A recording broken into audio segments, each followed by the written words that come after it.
Hi guys, তোমরা সব কেমন আছো? আশা করি ভালোই আছো, আমিও ভালো আছি। আজ তোমাদেরকে দেখাবো আমি মুম্বাই নবরাত্রি ঠাকুর।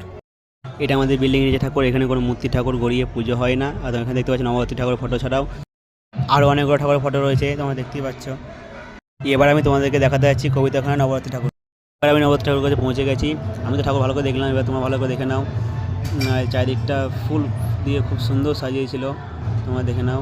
বাইরটা যেমন যেমন সাজিয়েছিল, ভিতরটা তেমন সাজিয়েছিল। তোমরা দেখে নাও কবিতাখানা লাইটিংটা কেমন করেছে। আর তোমরা দেখতে পাচ্ছ এখানে মানুষের কত ভিড় রাস্তায়। আর এখানে অনেক পুলিশ গার্ডও ছিল। আর কবিতাখানা এখানে একটা লেডিজ মার্কেট আছে। লেডি মার্কেটে তোমাদের চারিদিকে ঘুরে দেখে দিচ্ছি। এখানে সব কিছু মেয়ে ছেলেদের কিনতে পাওয়া যায়। তারপর হলাম কিছু নাস্তা খেতে হবে, চলে এলাম ভাজাগুলির ভিতরে। আমি ভাবছিলাম কী খাবো, তারপর চলে এলাম কলা পাওয়ার দোকানে। আর এখানে একজন ডিম শুধু বিক্রি করছিল। তোমরা দেখতে পাচ্ছ দুটো কলা, একটা ক্রিম পাউনি চলে এসেছি দোকানে নাস্তা করার জন্য।